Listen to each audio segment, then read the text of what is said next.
All right, let's dive into something I think we all struggle with from time to time. It's failure.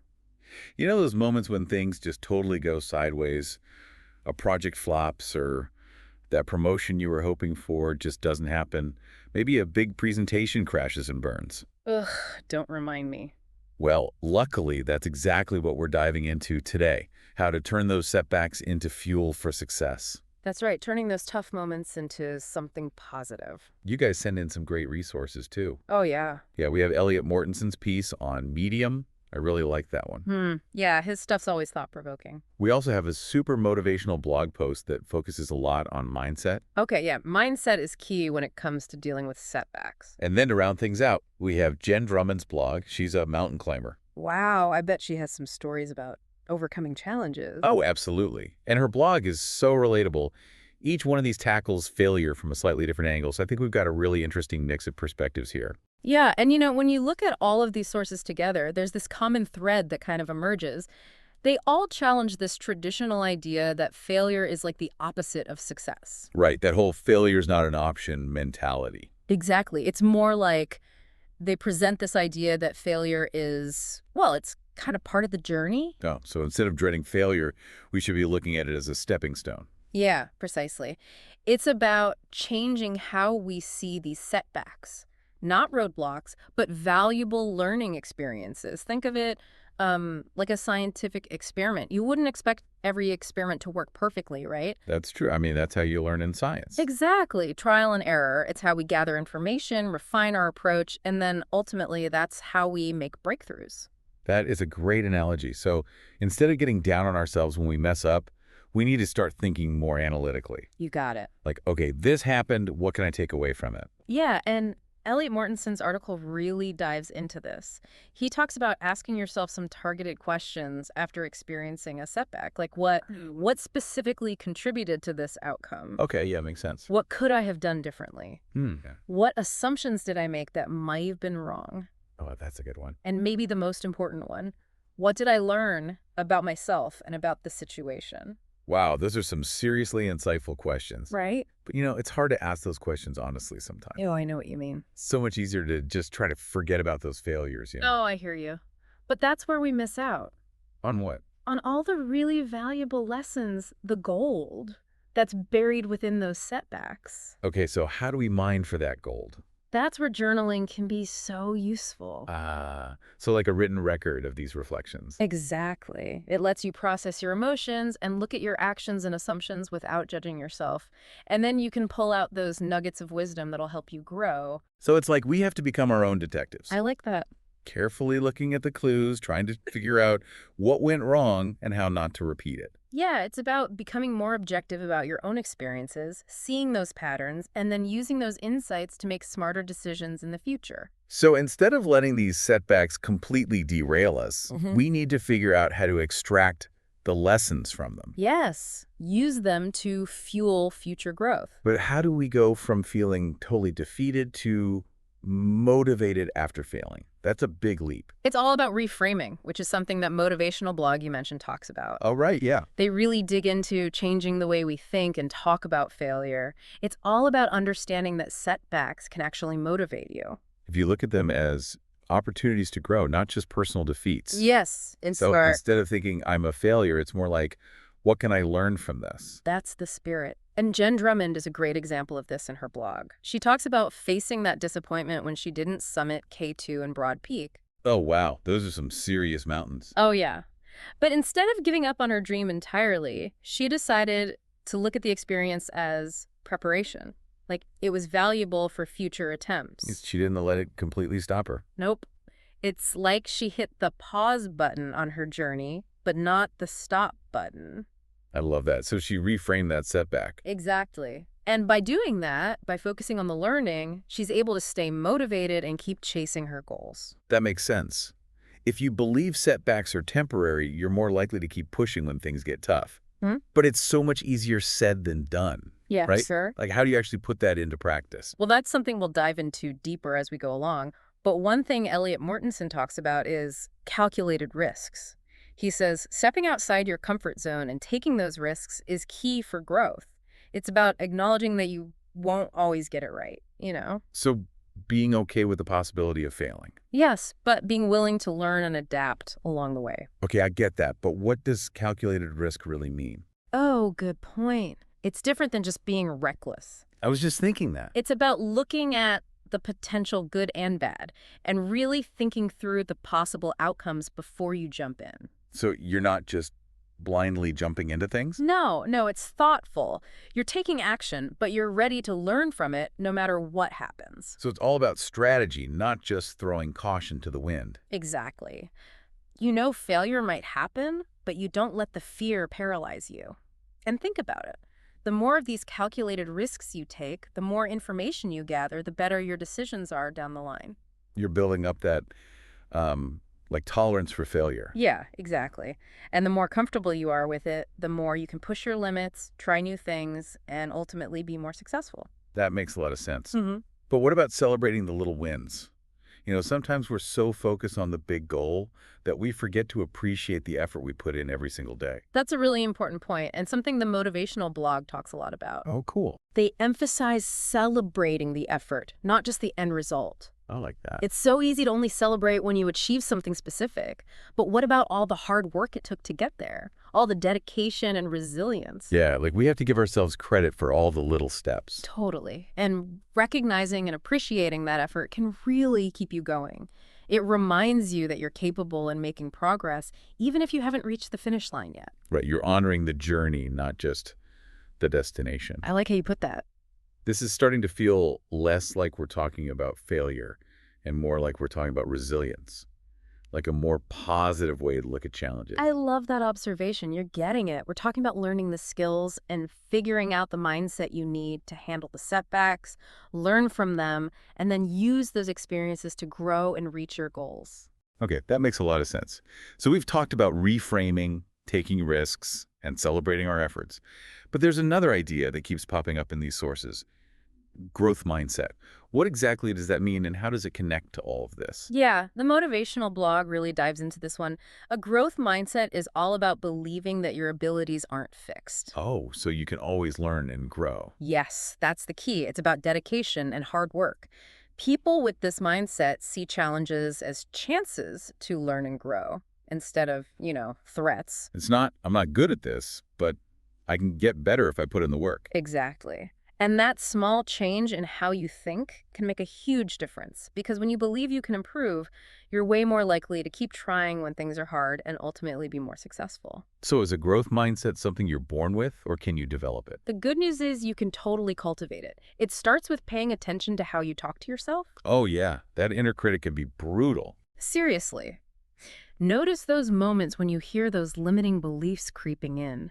The thoughts that say, you're not good enough, you're going to fail, just give up. I know those voices all too well. They're like a broken record sometimes. Mm-hmm. How do we turn down the volume on those negative thoughts? You have to consciously challenge those thoughts, replace them with something more empowering. So for example, if you're thinking, I'm going to mess this up, switch it to, I'm learning and growing, or I can figure this out. So like we're our own internal cheerleaders. Yeah. Pumping ourselves up. Yeah, you got it. And the more you practice this, the more natural it feels. You start to actually believe those positive things, and the negative stuff starts to fade. It's like you're rewiring your brain. Wow, that's amazing. It sounds like we're shifting from avoiding failure to actually embracing the learning that comes with it. Yes, Yeah. exactly. And when you do that, when you don't see failure as the end, but as a stepping stone, that's when the real magic happens. All this is so insightful. I'm already feeling more equipped to face challenges.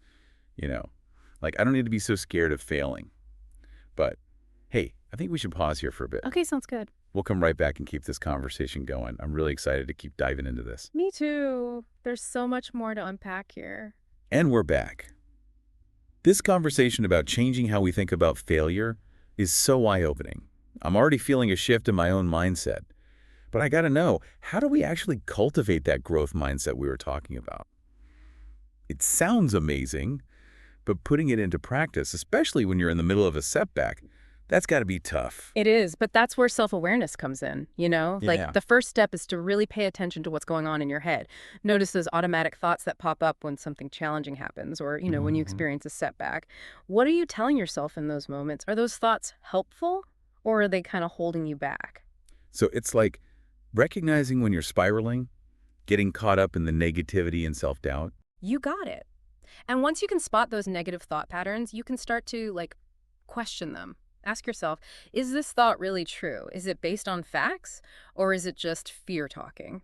Sometimes, there's a completely different way to look at the situation. It's like we need to become our own fact checkers, calling out those negative biases that can really mess with our judgment.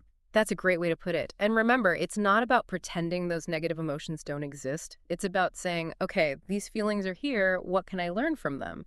And then, consciously choosing to reframe them in a more positive light. So being real with yourself, but not letting those negative thoughts take over completely. Exactly. And as you get better at this, you'll find yourself bouncing back from challenges so much faster. You won't get derailed as easily, and you'll be able to keep moving forward. Jen Drummond's blog post really highlights this, the way she just keeps going after those setbacks on K2 and Broad Peak. It's pretty inspiring. It is. It's like she's saying, okay, this is tough. This didn't go as planned, but I'm not giving up on my dreams. This experience is going to make me stronger for next time. Mm-hmm. It's about acknowledging the setback, but not letting it define you. And that's powerful stuff. It reminds us that setbacks happen, they're normal, and how we respond to them, that's what really matters. So true. Okay, so we're shifting our mindset, challenging those negative thoughts, looking at setbacks as learning experiences.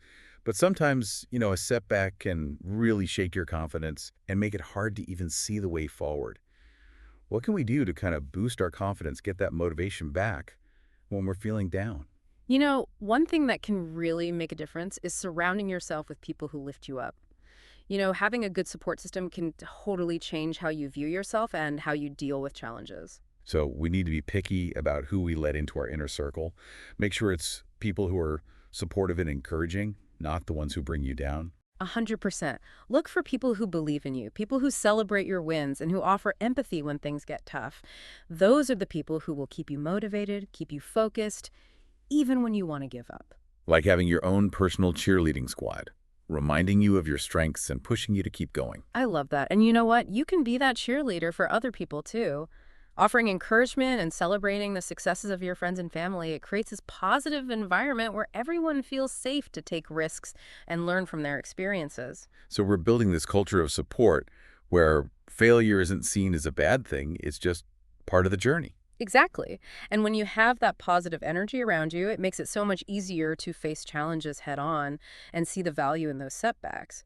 But building a supportive community, that's just one piece of the puzzle. We also need to build up our own inner strength, that ability to bounce back quickly when things don't go our way. Right, that resilience. It's easier said than done, though. How do you actually get to that point, especially when you're feeling vulnerable and discouraged? Well, something all three of these sources touch on is self-reflection, taking the time to really think about your experiences, both the good and the bad, and figuring out what you can learn from them. It's like reviewing the game tape of your life, seeing where you did well and where you can improve. I like that. And just like an athlete, we need to be honest with ourselves, what worked, what didn't, and where are the areas for growth. So it's not about beating yourself up over mistakes. It's about learning from them so you can make better choices next time. Yes, exactly. And self-reflection isn't just about the negative stuff either. It's also about celebrating the small wins, those moments when you pushed yourself, tried something new, or just showed up and did the work, even when it was hard. Oh, I like that. Giving yourself credit for all the little steps forward. Yeah, because those small victories, they're so important. They keep you going, they build momentum, and they remind you that you're capable of growth. So we're building confidence, surrounding ourselves with the right people, taking risks, and reflecting on our experiences. Yeah. It's starting to feel like failure is less about, oh no, I screwed up, and more about, okay, what did I learn? How can I use this to grow? That's the shift, you're getting it. It's about seeing those experiences as feedback, data points that can help you adjust your course and ultimately be more successful. This is blowing my mind. It's like we're taking control, turning our thoughts into something that helps us instead of holding us back. I love how you put that. It's about recognizing that we have choices, that we can choose how we see things and how we react to them. That's where the real growth happens. This has been so incredibly insightful. We've talked about so much, changing our mindset, building resilience, creating that support system. It's really starting to feel like failure isn't something to be afraid of, but a chance to grow. And we've barely scratched the surface. There's so much more we could talk about, so many ways to turn those failures into fuel. I know. This is just the beginning. But hey, I think we should take a little break here. We'll be back in a bit with some final thoughts on how to really turn those setbacks into stepping stones. And we're back, ready to wrap up this deep dive into failure. It's amazing how we've gone from this idea of failure being a bad thing to seeing it as a powerful tool for growth. Totally. It's like we've uncovered this whole new perspective, you know? Those setbacks, those moments where things don't go exactly how we picture, they're not the end of the story. It's like they're just the beginning. Exactly. They can be this like springboard for amazing growth and change. It's not, oh no, I failed. It's more like, okay, what did I learn and how can I use this to get even stronger? That's the spirit. And that's where that growth mindset we were talking about really comes in, you know, believing that we can always learn and grow, even from the experiences that at first might feel like failures. So it's about constantly getting better, improving ourselves. Yes. And it's not just about getting better at a specific skill, it's also about developing that inner strength, you know? Yeah. That ability to bounce back even when things get really tough. Right, resilience. Exactly. And resilience is like a muscle. The more you use it, the stronger it gets. So those tough times, the challenges we face, those are like the workouts for our resilience. You got it. And just like any workout, it's going to be a little uncomfortable sometimes, but it makes you stronger in the long run. So we're training ourselves to adapt, to be flexible. Yes, because the world is always changing, right? We need to be able to adjust, to learn from our missteps, and just keep moving forward, even when we're not sure what's coming next. It's like we're becoming more experimental in our approach to life, trying things out, see what works, making adjustments. And those failed experiments, they just become valuable information. I like that. And that's where self-reflection comes in. Taking the time to really analyze what happened and figure out those lessons. Asking yourself those tough questions. What went well? What could I have done differently? What did this experience teach me about myself? It's like we're detectives, right? Looking for clues to solve the case. I love that analogy. You're spot on. And like any good detective, we have to stay objective, look at things from different angles, and avoid jumping to conclusions. And remember, it's not just about picking apart what went wrong. It's also about those little wins we experience. Oh, absolutely. Those small victories are what keep us going. They build momentum and remind us that we are making progress. They help us see how far we've come, even if we haven't reached the finish line yet. Exactly. And that's so important, you know, giving yourself credit for the effort, even when the outcome isn't perfect. It's like we're saying, hey, I'm proud of myself for trying. I'm proud of the work I put in. Yes. That's self-compassion, and it's a powerful motivator. It helps you stay engaged, even when you hit those bumps in the road. This has been such an amazing conversation. Reframing, growth mindset, resilience. We've covered so much. It's like we've taken this thing that we used to dread, this idea of failure, and turned it into something that can really help us grow. And I hope everyone listening feels that shift too, that they're ready to see those challenges not as roadblocks, but as stepping stones. So to wrap things up, I want to leave you with this. Think about something you're working towards, a goal that might feel a little scary or overwhelming. What's one small step you can take today, even if you're feeling unsure or hesitant? That's a great question to ponder. And remember, it's not about being perfect, it's about making progress. Even the tiniest step forward is a win. And if you stumble, well, that's just part of the process. It's an opportunity to learn and grow. Couldn't have said it better myself. We'd love to hear what resonated with you from this deep dive. Share your thoughts and aha moments on social media, and be sure to tag us. Until next time, keep learning, keep growing, and keep turning those failures into fuel for your success.